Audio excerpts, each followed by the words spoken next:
Elijah Brooks walked into the courtroom in silence, handcuffed like a nameless criminal, when a white officer kicked him hard in front of the judge and the public. Elijah didn't fight back. He simply looked up at the symbol of justice as if he was waiting for something bigger than the moment. What no one knew was that he had once written the very law now being twisted against him. But why would a man like that stay silent and let it happen? What do you think happens next? Drop your thoughts below and let's uncover a story where silence speaks louder than words. It was quiet when they brought him in. Not courtroom quiet, not respectful quiet. It was the kind of silence people use to smother judgment when they've already decided who you are before you even speak. Elijah Brooks entered chained at the wrists, flanked by two deputies who didn't look at him, didn't need to. His sweatshirt was faded, his jeans baggy. No tie, no folder, no lawyer walking beside him. Just this heavy air around him like he'd already been convicted by the time his foot crossed the threshold. From where I sat, I couldn't even tell if he was breathing. Judge Charles Henley barely lifted his eyes. He just motioned toward the defense table like he was waving off a delivery that arrived late. "Defendant Seatum," he muttered. But Elijah didn't make it that far. As they passed the officer's stand, Daryl Matheson, broad-shouldered, square jaw, the kind of man who wore his badge like a birthright, took one step out of line. Without hesitation, without warning. He brought his boot up and drove it straight into the back of Elijah's knee. The crack of impact echoed through the courtroom like a dropped gavel. Elijah buckled. Hard. He didn't just fall, he crumpled. Spine-twisting chin, smashing against the floor palms, instinctively breaking the fall, but not fast enough to stop the jolt that shuddered through his body. Gasps shot up from his gallery. A woman near me whispered, "Oh my God," but no one moved. Not the judge, not the bailiffs, not the clerk. No one told Matheson to stand down. No one asked if Elijah was okay. And Elijah, he didn't scream. He didn't groan. He just lay there motionless. Except for his eyes.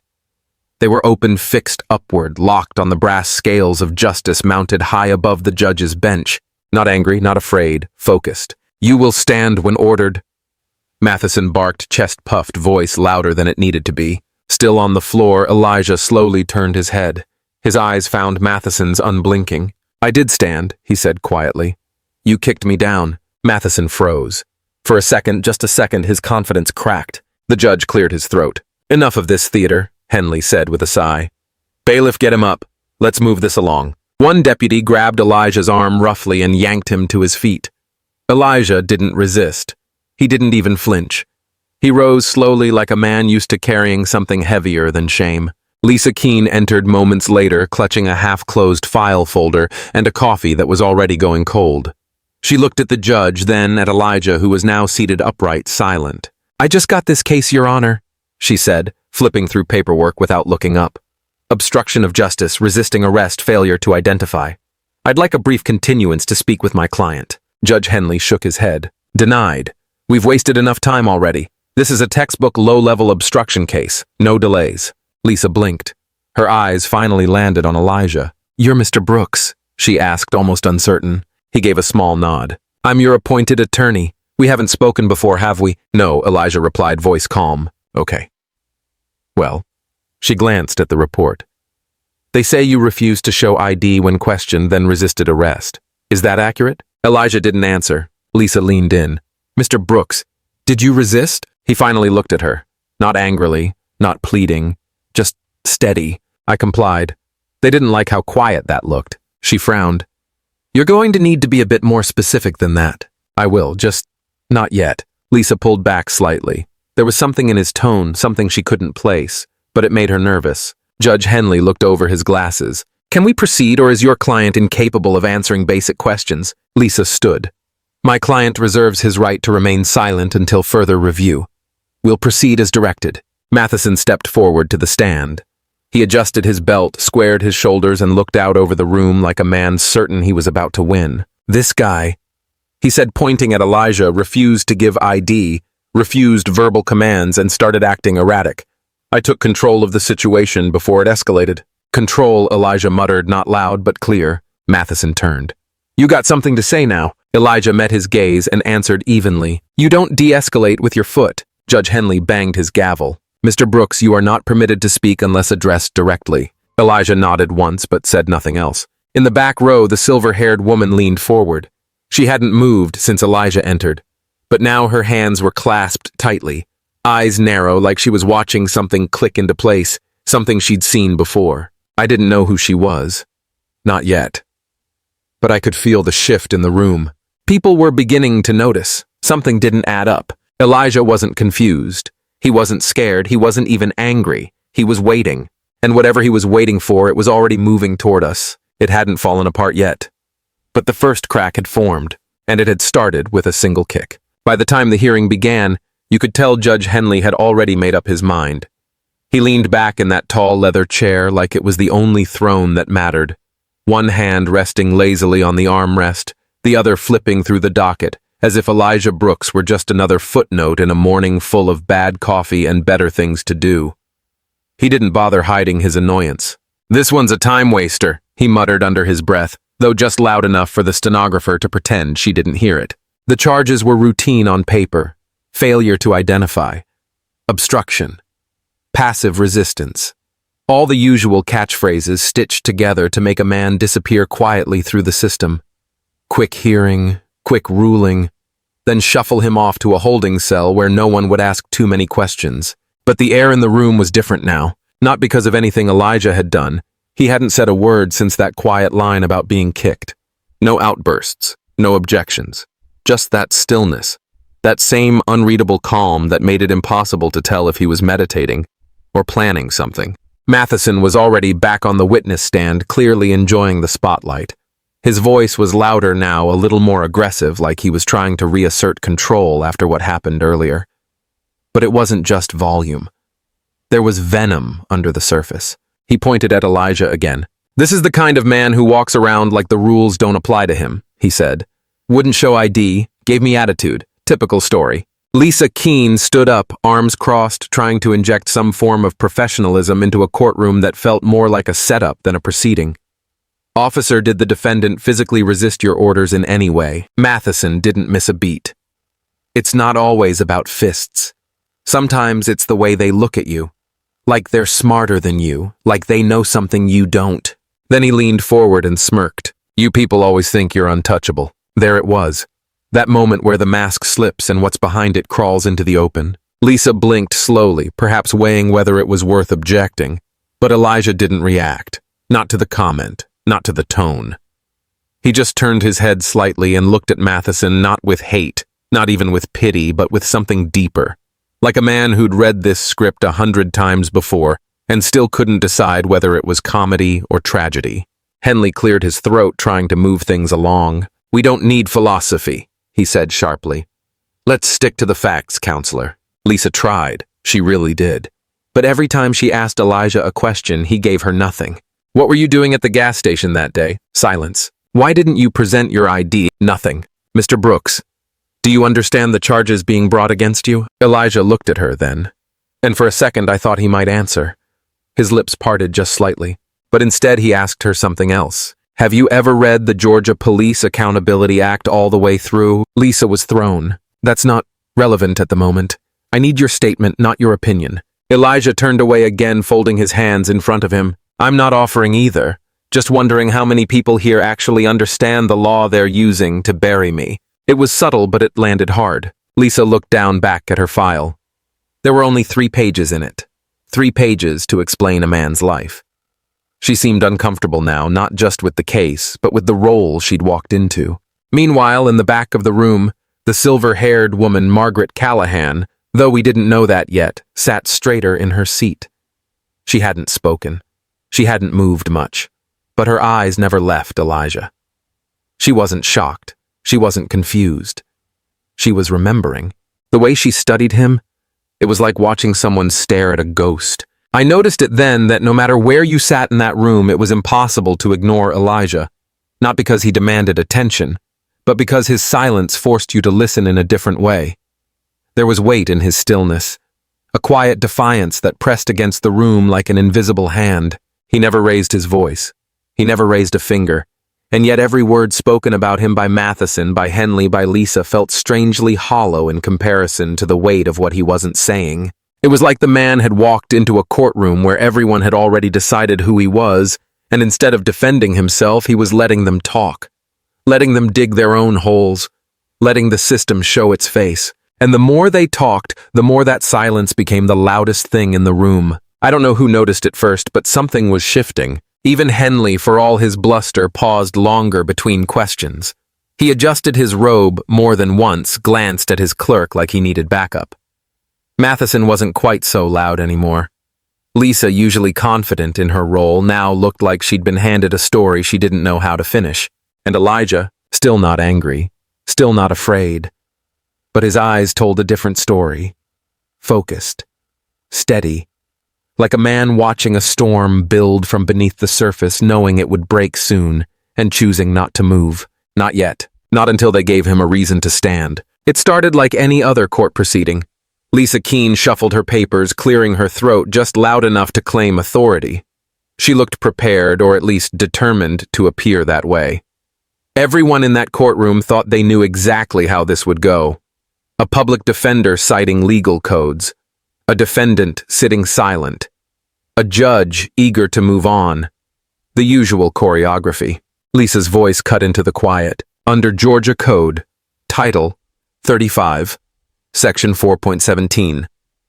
Failure to present government-issued identification when lawfully requested by an officer of the... That clause a voice interrupted, soft but certain. I wrote it. It was Elijah. Not loud, not angry, just matter of fact. The courtroom paused, like a skipped beat in a song. At first, no one quite reacted, like they hadn't fully registered what had just been said. Then a soft scoff from the gallery, a stifled laugh. And then the room cracked open with quiet mockery. A man behind me whispered, "Guess next he'll say he wrote the Constitution." Another muttered, "He doesn't even have shoes on." Even Lisa froze. Her hand dropped slightly, still holding the case file. She turned to Elijah, blinking hard like she'd misheard him. "What did you just say?" she asked. Elijah didn't flinch. His eyes didn't waver. "I wrote that clause," he repeated calmly, line by line. Judge Henley sighed, rubbing his forehead, clearly irritated by the detour. "Mr. Brooks," he said with that tired, bureaucratic tone, "this isn't amateur hour. You're not here to take credit for state policy. You're here because you refused to show identification during a lawful stop. This is not the time for fiction." But Elijah stayed steady. "I know the law. I know how it was written. I know how it was meant to be used." That's when Matheson, the officer who kicked him, leaned forward and laughed under his breath. He didn't hide it. "This is gold," he muttered loud enough for the room to hear. "He thinks he's some kind of lawmaker now. You people always think you're untouchable." Elijah's eyes narrowed for just a moment, but he didn't respond. Then something happened that silenced even the snickering. From the back of the courtroom, the older woman, the one with silver hair who had been watching silently since the start, stood up. She didn't raise her voice. She didn't ask permission. She just walked forward, steady and deliberate, every step echoing through the quiet tension. "Your Honor," she said, her voice low but firm. "I believe I can speak to this." Judge Henley frowned, confused. "And you are?" "Margaret Callahan," she said without hesitation. "Former state representative, chair of the 2009 Public Safety Reform Committee." The entire courtroom shifted. Lisa blinked. The clerk stopped typing. Even Henley looked caught off guard. "Ma'am," Henley said cautiously, "this is highly irregular." But she didn't stop. She turned to face the room. Her voice, now clear and resonant, carried without force. "That man is Elijah Brooks. In 2009, he was one of our youngest legal advisors. He co-drafted multiple reform bills, including the Public Accountability Act and the Use of Force Oversight Guidelines. Section 4.17. What you just cited was largely his work. Gasps, whispers. A stunned silence fell like a blanket. Henley looked from her to Elijah as if trying to place a puzzle piece that no longer fit the picture. "Are you saying," he asked slowly, "this man co-authored the law he's now accused of violating?" "Yes," Callahan replied, steady. "And his name should still be in the legislative records, if anyone had cared to look." Lisa stepped back slightly as if seeing Elijah for the first time. She sat down slowly, her hand still resting on the thin file of evidence she now realized might be dangerously incomplete. "I've been defending the author of the law," she muttered. Elijah turned toward her calmly. "I didn't need a defense," he said. "I needed them to reveal what they do when they don't recognize the person in front of them." Even Matheson, loud mocking Matheson, had gone silent now. Henley adjusted his robe, but the authority behind his posture was clearly unraveling. The courtroom wasn't just watching a trial anymore. They were watching something else. A man reappear from the shadows, a name pulled out of the earth like a buried truth. A moment cracking open a system that thought it had the last word. And there he sat, still shackled, still bruised, but no longer invisible. Elijah Brooks had spoken, and for the first time in 15 years the law was listening. There was a strange silence that settled over the courtroom after Margaret Callahan spoke. The kind of silence that doesn't just fall, it spreads, like something old and heavy had been disturbed. A name long buried had just been pulled into the light. Elijah didn't move. He didn't look surprised. He sat there with the same quiet strength, like he'd known this moment would come eventually, just not when or how loud it would echo. The judge broke first. "Court will recess for 10 minutes, Henley muttered, voice thinner than usual. "Counsel, please stay behind." As the room stirred, people didn't leave with the usual shuffling indifference. They lingered. Some reporters checked their phones in disbelief. Others whispered to each other like they'd stumbled onto something much bigger than a simple ID refusal case. Something that smelled of old politics, of stories erased too cleanly. Lisa Keene didn't speak for several seconds. She just stood there gripping the defense table, her eyes locked on Elijah. "You're really him?" she finally asked, half-whisper. Elijah didn't answer with words. He met her gaze unflinching, and somehow that said more than enough. "I've seen your name before," Lisa murmured. "Law school, Police Reform Act of 2009, Brooks Callahan Yang." She let the sentence trail off like she couldn't quite believe the dots were connecting in real life. "I thought Brooks was dead." "I was," Elijah replied softly in the ways that mattered. Judge Henley leaned forward, trying to recover composure as his clerk fumbled through documents. "Mr. Brooks," he said almost too formally, "this court is now aware that you once held a state position. But that changes nothing about the incident in question." Callahan interrupted, cool and steady, with respect. "Your Honor, it changes everything. This court was prepared to sentence a man without knowing who he was or what he's done for this state. That alone calls into question the integrity of the process." Henley's jaw tensed, but he didn't argue, not directly. "I'll review the official records," he said, turning away. "But I want no grandstanding in my courtroom. We'll reconvene in 10 minutes. He banged the gavel, though the sound now felt more like a retreat than a command. As the room slowly emptied, Elijah remained seated, motionless. Lisa hesitated beside him, unsure whether to speak. She finally asked, "Why didn't you just say who you were?" Elijah replied without looking at her. "Because names only matter when people think they matter. I needed to know what this system does to someone without one." For the first time since she took the case, Lisa had no rebuttal. Across the courtroom, Matheson stood near the exit, arms crossed, but his posture had shifted. The smugness had drained from his face. He stared at Elijah like seeing a ghost, one with teeth. His fingers twitched slightly at his belt, not fear exactly, but something close. Recognition, maybe. Or dread. Callahan walked up and gently placed a file on the bench near Henley. "These are the legislative records with Mr. Brooks' co-authorship noted. They were never sealed. Just forgotten." She turned to Elijah as if to say something more, then thought better of it. Her eyes held a mixture of apology and admiration. Then she left. Elijah sat alone. No press conference, no raised fist, just silence. And yet that silence was now louder than anything in the room.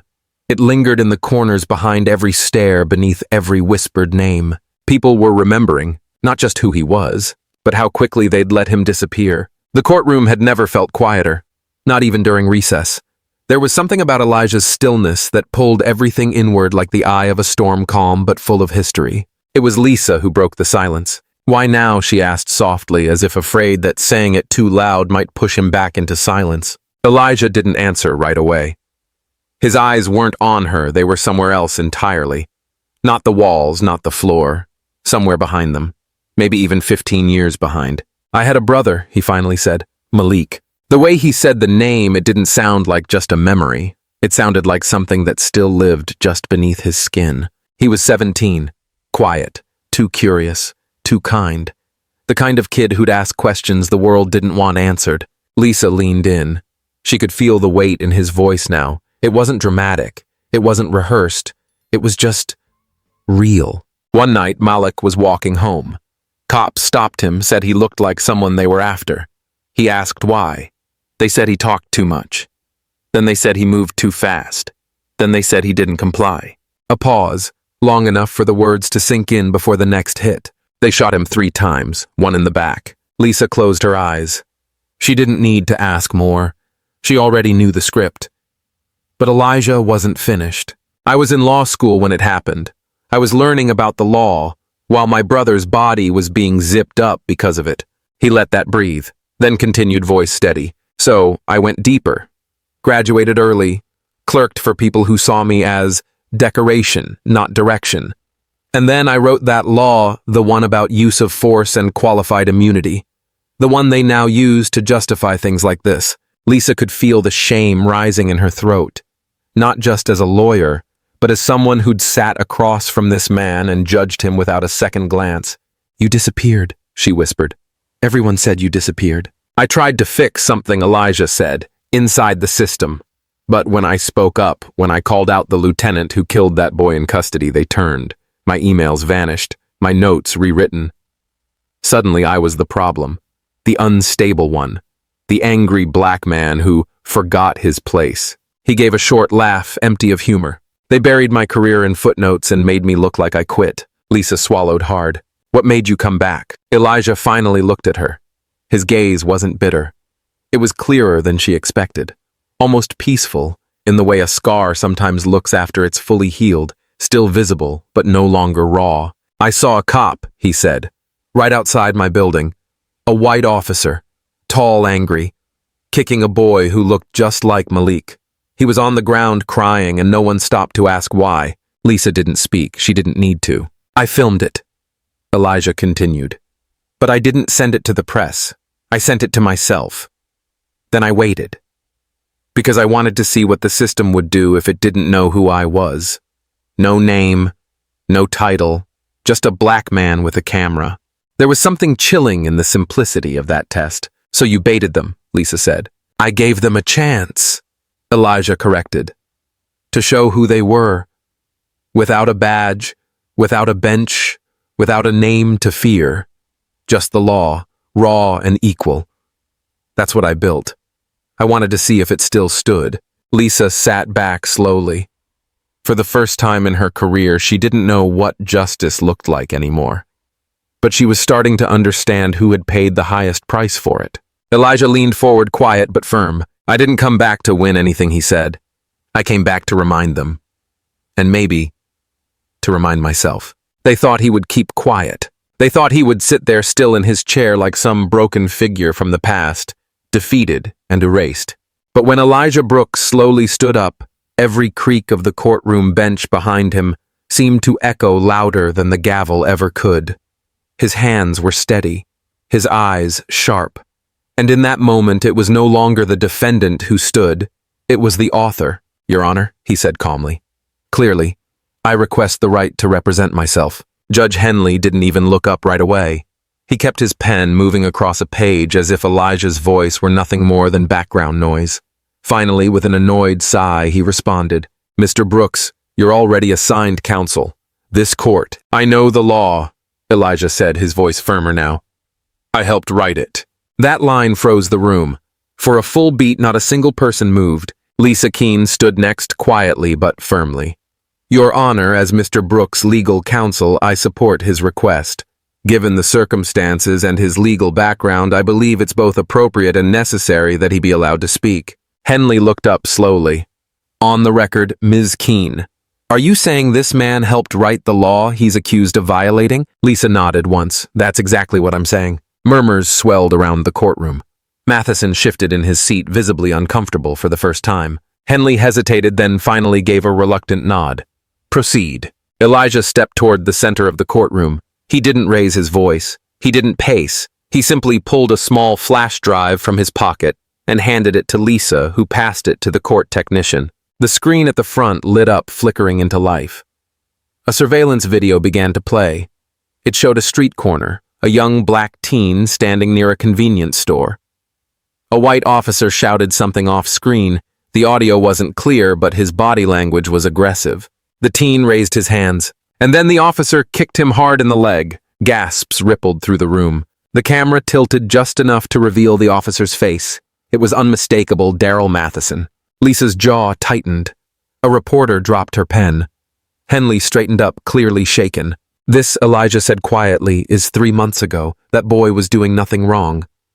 He was scared. "And what you just saw, that kick, was exactly what Officer Matheson did to me." He looked straight at the jury. Same man, same move, different courtroom. Then he pulled out a binder, old and worn, its cover scuffed but still intact. He opened it with slow, reverent fingers, as if every page inside was sacred. "This," he said, holding it up, "is the original draft of the Police Reform Act of 2009. Section 417. The clause they're using to prosecute me wasn't meant to protect officers from accountability. It was written to protect civilians from brutality." He walked over to the judge's bench, his voice unwavering. "And I remember writing this line," Elijah said. "It's not even in the revised public version. It was struck from the final print, but I remember every word." He turned and read aloud. "No law shall be construed to shield those who act outside the bounds of conscience, nor shall it silence those who stand in the face of abuse." Elijah looked at the room. "This court is using the law as a weapon, but I created it as a shield." He paused, then delivered it, the line that would be quoted in headlines for days to come. "I wrote this law for boys like my brother, not to chain the ones who wrote it." There was a stunned silence. Even Judge Henley sat without response. Then slowly the gallery began to shift. Someone whispered. A juror looked at another, uncertain. A reporter stood up and hurried out, likely to file a breaking story. Matheson leaned toward his lawyer, whispering something urgently. Lisa stepped forward and said quietly, "I believe we owe Mr. Brooks the full floor." But Elijah had already begun walking back to his seat. He didn't need to say more. His words had struck the air like thunder, not loud but deep and unforgettable. And though no one clapped, no one cheered, the air felt different now, charged. They had heard from the author, and the law had just started speaking for itself. No one was ready for what Elijah Brooks did next. The courtroom was still reeling from his earlier testimony.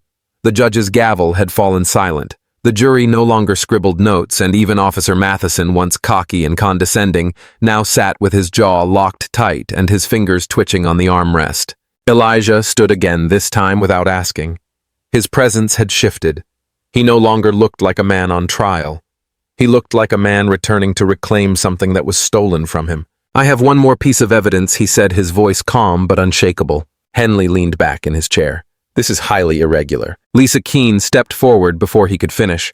"Your Honor, given the revelations in this case, I believe the court will want to see this. I stand with Mr. Brooks in submitting this new material." Elijah opened a thin folder and pulled out a printed document.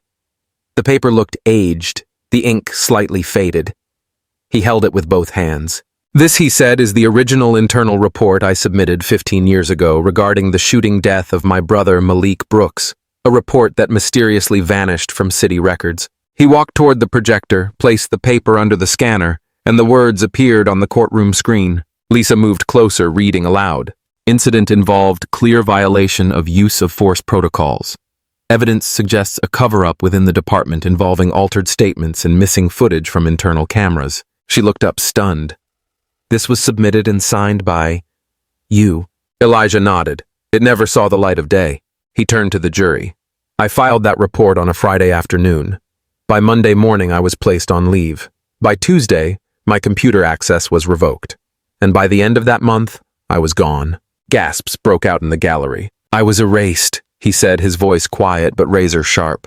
"Not because I was wrong, but because I was right." Then he held up a USB drive. "This drive was mailed to me by someone I haven't spoken to in over a decade, a former clerk from the Attorney General's office. She never gave her name.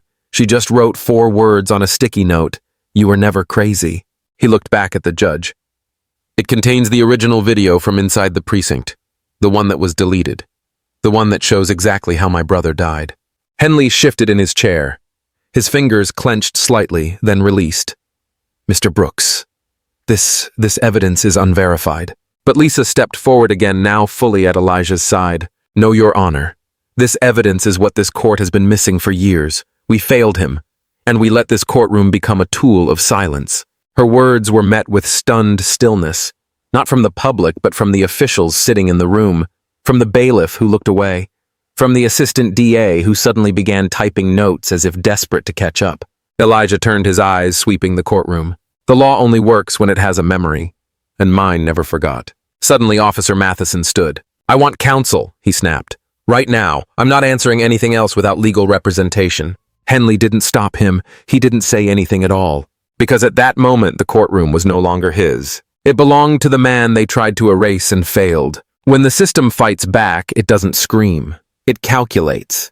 And that's exactly what happened the morning after Elijah's evidence shook the courtroom. Just as Judge Henley called the session back into order, a new figure strode into the chamber. A sharply dressed man in a gray suit, carrying a leather briefcase and a thick folder tucked under his arm. He introduced himself crisply to the court. "James Tolland, special counsel, retained on behalf of Officer Darrell Matheson." Lisa raised an eyebrow. "They're bringing in outside counsel." That fast, Tolland didn't waste time.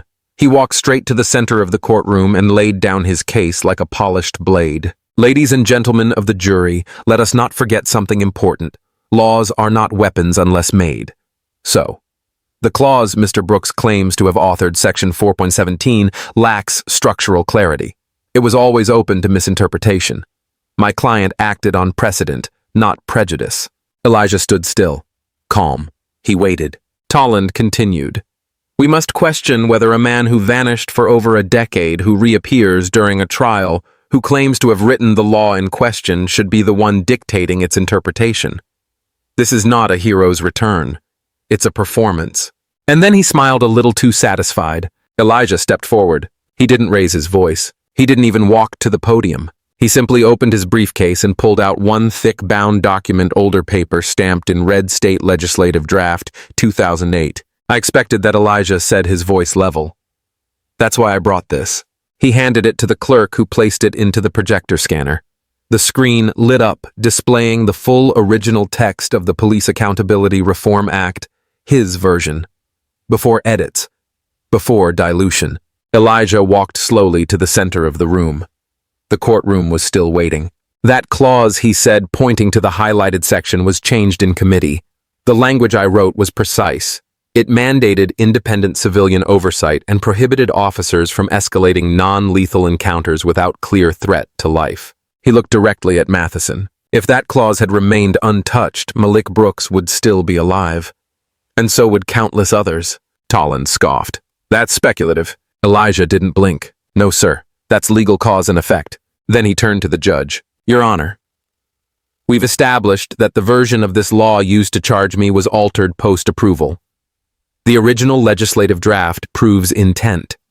And now I present the memo trail emails between legislative aides and city officials showing those changes were made to appease police union demands." The courtroom rippled. Henley stiffened.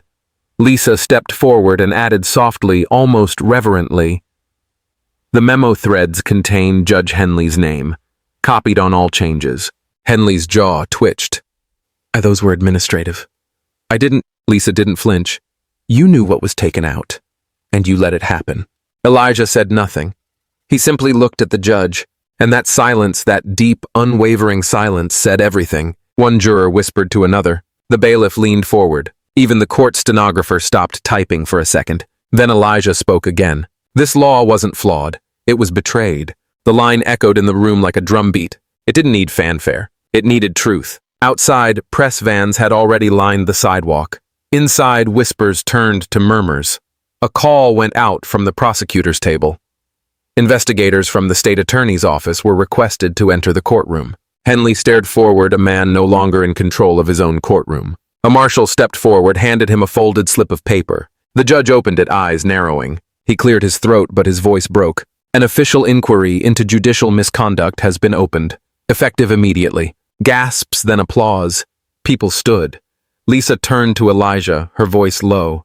"They're going to finally listen." Elijah looked down at the floor for a long moment. Then, for the first time since the trial began, he spoke his name, his full name, with clarity and strength. "My name is Elijah Malik Brooks, and I never stopped believing this law could matter." The crowd broke into stunned, spontaneous applause. And this time, no one silenced them. Because for the first time in a long time, justice wasn't a concept in that room. It was a man. still standing. Elijah didn't linger in the courtroom after it ended. He didn't look for applause. He didn't speak to reporters. He didn't even look back. He just walked out quietly, slowly, like a man leaving behind the weight of a lifetime. That evening, he sat alone in a small apartment on the edge of the city. The walls were bare except for a single photograph tucked into a bookshelf, two young boys grinning in the sun, arms slung over each other's shoulders. One was Elijah. The other, smaller boy was Malik. He reached into a worn box tucked under his bed and pulled out an old phone. It was cracked, the battery swollen. He hadn't turned it on in over a decade, but that night he charged it, waited, then scrolled to the one voicemail he could never bring himself to delete. It crackled with age, but the voice was still clear, still warm. "Hey bro, don't know if you'll even hear this, but I believe in you. You always fight smart, not loud. And one day you'll fix this world, I swear you will. Just don't forget who you're fighting for." The line went dead, but Elijah didn't move for a long time. His hand rested on the phone, his eyes shut. That voice, Malik's voice, hadn't aged a day, though the world around it had changed in every brutal way. The next morning he took a quiet drive to a cemetery tucked behind a line of sycamores. There was no ceremony, no one else around. Just Elijah and the stone he had visited so many times in silence. Malik Brooks, 1991-2007. The headstone had always been simple, but this time Elijah brought with him a chisel. It wasn't fancy or heavy. It looked more like a tool than a weapon. He knelt down, traced the cool granite with his fingers, then carved a single sentence below his brother's name. "I made it speak today." It wasn't loud. It wasn't revenge. It wasn't even redemption. It was grief finally given breath. It was the echo of a promise made in silence, kept in struggle. There was no crowd to see it, no headline to follow. But somehow that quiet act carried more weight than anything he'd done in court. Because this story hadn't begun in the courtroom. It had begun in a street on a sidewalk where a young boy died for being too young, too black, and too unwilling to move fast enough. It had begun with silence, and now it ended with one sentence carved in stone, not for justice as the world defines it, but for the justice that only two brothers could ever understand. Elijah stood there a while, watching the wind move across the grass, and though he said nothing, you could feel it. Something had been laid to rest, not the fight, not the pain, but the part of him that had stayed frozen in time. As he turned to leave, the sun broke through the clouds, just a sliver of light. And it was enough. Elijah stood outside the courthouse, not as a defendant, not as a name buried by a system, but as a man whose silence had finally been heard. The air was quiet, almost too still for a day that had shaken a city's foundation. Cameras buzzed nearby. Reporters waited like hawks. For a long moment, he just stood there, letting the wind speak for him. Then slowly, deliberately, he stepped forward. He had turned down interviews before. Politicians had reached out to him with offers to reclaim his former title to become the face of restorative justice, to lead a new task force to return to the fight. But Elijah wasn't interested in returning. He was interested in rebuilding. So when he finally agreed to speak, it wasn't at a press conference or political rally. It was at a small auditorium on the South Side filled mostly with law students, public defenders, and young activists who had followed the trial with tears in their eyes. There were no flashing lights, no broadcast vans parked outside, just folding chairs, a modest stage, and a voice that had once chosen silence. He stood at the podium for several seconds, scanning the room slowly until the hush was complete. "You know," Elijah began, "for 15 years, I believed that disappearing was the only way to protect what was left of my brother's name, of mine. I thought silence was safety." His voice didn't rise. It didn't need to. It was the stillness in his tone that carried weight. But silence is not peace. It is not justice. It's only absence. And absence is a choice one I made because I thought the law would speak for me. He paused, then looked toward the front row where a teenage boy sat holding a worn notebook. Elijah locked eyes with him. "That law you studied this week? The one they twisted to try and cage me? I wrote that law to protect kids like my brother Malik. Kids like you. But a law doesn't hold power because it's written. It holds power because people choose to live it." A silence followed, deep and deliberate. In the days after that night, clips of his speech began circulating online. A local journalist shared a single quote: "Justice doesn't need a microphone, but sometimes it borrows one." Within 48 hours, it had gone viral. Major networks came calling. Elijah agreed to one televised interview, just one. Sitting across from a seasoned anchor, he explained calmly why he chose to vanish, and more importantly, why he came back. When asked what he wanted people to take away from his story, he didn't speak about revenge or exposure. He said simply, "I wanted to know if the system could see truth without being told to look for it." The anchor, visibly moved, said, "And did it?" Elijah smiled faintly. This time, yes, but only because it almost didn't. The interview became one of the most shared segments of the year. At the courthouse, weeks later, the judge's bench was replaced. But on the marble wall just beneath the state seal, a small bronze plaque had been mounted. It read, "This courtroom judged the man who wrote its laws." He judged it back. No ceremony was held for the dedication. Elijah never returned to see it. Instead, he visited schools. He spoke in libraries, not courtrooms. He walked through neighborhoods long forgotten by funding and attention, shaking hands with people who only knew his name through whispers. Not his title, not his resume, just his story. And in each place, when someone would ask if he planned to run for office to reform from within, to rejoin the system, he would smile gently and answer the same way. "I'm not here to sit in power. I'm here to remind people they already have it." One evening, a student asked him, "Mr. Brooks, do you think justice ever really wins?" Elijah paused, then said, "Justice doesn't win like a trophy. It endures like a memory. And sometimes that's stronger." As the story faded from headlines, but not from hearts, Elijah Brooks walked forward, not as a man who had reclaimed a position, but as one who had reclaimed his purpose. Because justice, he believed, never needed to shout. It only needed to be remembered. Before you go, let's take a moment to reflect. Elijah's story wasn't about revenge. It wasn't even about redemption. It was about the quiet kind of justice, the one that doesn't need a stage to be powerful, only the courage to be remembered. Through silence, through pain, and through truth, he reminded us that real change begins when we choose to see what others have been forced to endure. If this story moved you, please give it a like. It tells the platform, this kind of truth matters. Share it with someone who still believes in dignity, in justice, and in the strength of one voice, even when the world tries to erase it. And don't forget to subscribe to Mr. Mac's Stories for more powerful, thought-provoking narratives that dig deeper than headlines. Your support means the world to our team. It's what fuels us to keep creating stories that honor the silenced, challenge the powerful, and inspire reflection. Because here at Mr. Mac's Stories, we don't just tell stories, we make sure they're never forgotten.